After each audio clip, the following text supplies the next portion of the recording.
Assalamualaikum warahmatullahi wabarakatuh. Perkenalkan, nama saya Teguh Gifari Muhammad dengan NPM 2508260132. Kali ini saya akan menjelaskan mind map saya yang berjudul kelenjar tiroid pada blok Basic Endocrine and Metabolism. Pada kesempatan ini saya akan menjelaskan materi mengenai kelenjar tiroid, salah satu organ endokrin yang berperan penting dalam mengatur metabolisme, pertumbuhan dan perkembangan dan homeostasis tubuh melalui produksi hormon triodotironin T3 dan tiroksin T4. Selain itu, kelenjar tiroid juga menghasilkan hormon kalsitonin yang berperan dalam metabolisme kalsium. Yang pertama, saya akan menjelaskan anatomi dan histologi. Kelenjar tiroid merupakan kelenjar endokrin terbesar di tubuh. Secara anatomis terletak di regio coli anterior, tepat di antara trakea dan di bawah kartilago tiroid laring. Bentuknya menyerupai kupu-kupu karena terdiri atas lobus dexter dan lobus sinistra yang dihubungkan oleh isthmus. Berat normalnya berkisar antara 15-25 gram pada orang dewasa. Secara histologis, unit struktural dan fungsional tiroid adalah folikel tiroid. Folikel ini dilapisi oleh epitel kuboid selapis yang terdiri atas sel folikular. Sel inilah yang bertanggung jawab terhadap sintesis dan sekresi hormon T3 dan T4. Di dalam lumen folikel terdapat koloid yang sebagian besar tersusun atas triglobulin, yaitu glikoprotein yang menjadi prekursor hormon tiroid. Di antara folikel terdapat sel parafolikular atau sel C yang menghasilkan kalsitonin. Berbeda dengan T3 dan T4, kalsitonin berfungsi menurunkan kadar kalsium darah dengan menghambat aktivitas osteoklas. Yang kedua adalah sintesis hormon tiroid. Selanjutnya adalah sintesis hormon tiroid berlangsung melalui beberapa tahapan. Yang pertama, tahap pertama adalah iodide trapping, yaitu pengambilan ion iodida dari sirkulasi darah ke dalam sel folikular melalui NIS pada membran basolateral. Selanjutnya, iodida ditransport menuju membran apikal melalui pendrin, kemudian dioksidasi menjadi iodin aktif oleh enzim tiroid peroksidase atau TPO. Nah, tahap berikutnya adalah organifikasi atau iodinasi, yaitu penambahan atom iodin pada residu tirosil triglobulin sehingga terbentuk MIT monoiodotirosin dan DIT diodotirosin. Setelah itu terjadi reaksi kopling yang juga dikatalisis oleh enzim TPO. Yang pertama, satu molekul MIT bergabung dengan satu molekul DIT membentuk T3. Yang kedua, dua molekul DIT bergabung membentuk T4. Kompleks tiroglobulin yang mengandung T3 dan T4 kemudian disimpan di dalam koloid sebagai cadangan hormon. Selanjutnya, ketika tubuh membutuhkan hormon tiroid, triglobulin mengalami endositosis ke dalam sel folikular, kemudian mengalami proteolisis oleh enzim lisosomal sehingga T3 dan T4 dilepaskan ke sirkulasi darah. Perlu diketahui bahwa sekitar 80-90% hormon yang disekresikan oleh T4, sedangkan 10-20% adalah T3. Selanjutnya saya akan menjelaskan tentang regulasi hormon tiroid. Regulasi hormon tiroid dikendalikan oleh hypothalamic pituitary thyroid axis atau HPT axis. Hipotalamus menghasilkan tyrotropin releasing hormone atau TRH. TRH kemudian merangsang hipofisis anterior untuk menghasilkan thyroid stimulating hormone atau TSH.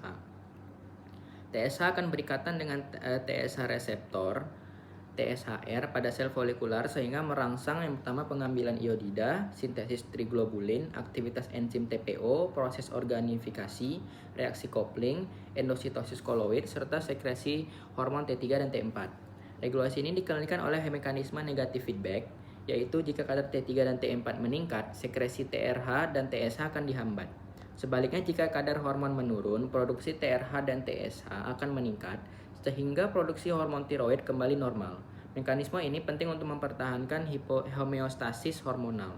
Yang keempat adalah fungsi hormon tiroid. Hormon tiroid bekerja melalui reseptor nuklir dan memengaruhi ekspresi berbagai gen. Yang pertamanya adalah metabolisme. Hormon tiroid meningkatkan basal metabolic rate atau BMR dengan meningkatkan aktivitas pompa sehingga konsumsi oksigen jaringan dan produksi panas tubuh meningkat. Pada metabolisme karbohidrat, hormon tiroid meningkatkan absorpsi glukosa di usus, glikogenolisis, gluconeogenesis, dan utilisasi glukosa oleh sel.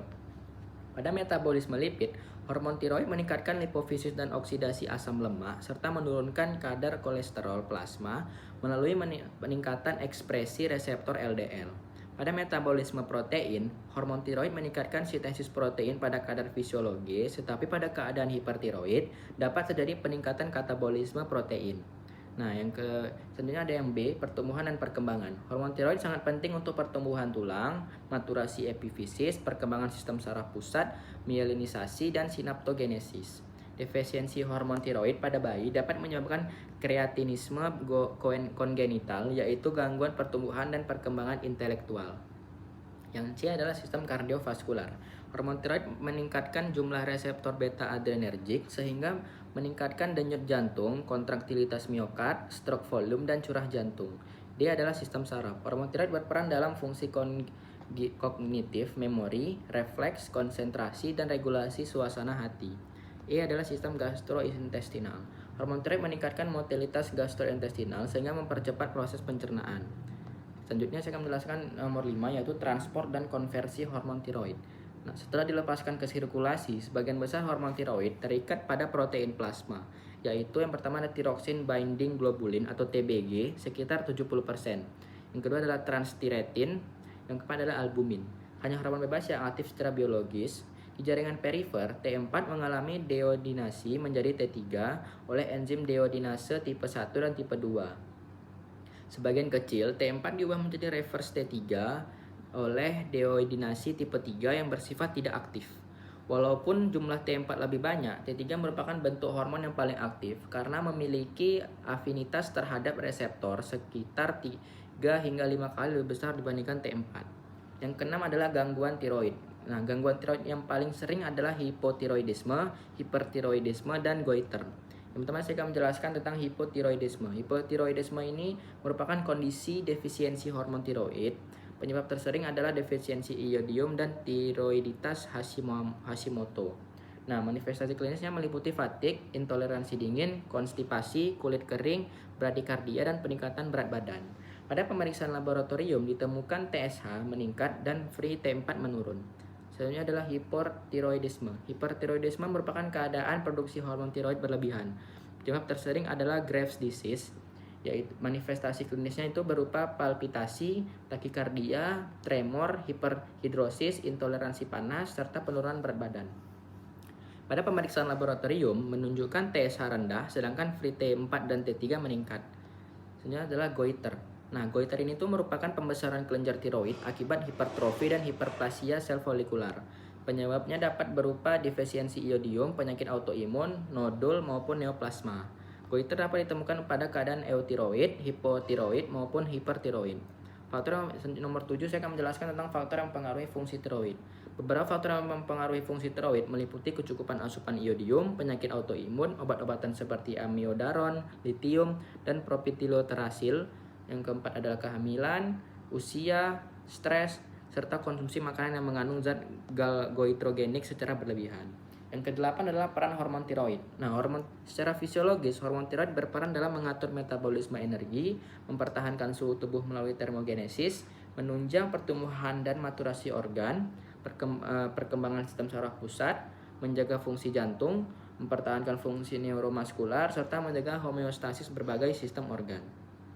Sebagai kesimpulan, kelenjar tiroid merupakan organ endokrin yang menghasilkan hormon T3 dan T4 melalui proses sintesis yang bergantung pada iodium dan dikendalikan oleh aksis hipotalamus, hipofisis, dan tiroid.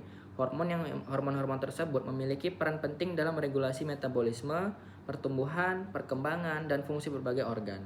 Gangguan pada sintesis maupun sekresi hormon tiroid dapat menyebabkan hipotiroidisme, hipertiroidisme, maupun goiter. Sehingga pemahaman mengenai fisiologis tiroid sangat penting dalam praktik klinis. Sekian penjelasan MindMap dari saya. Terima kasih telah menonton. Wassalamualaikum warahmatullahi wabarakatuh.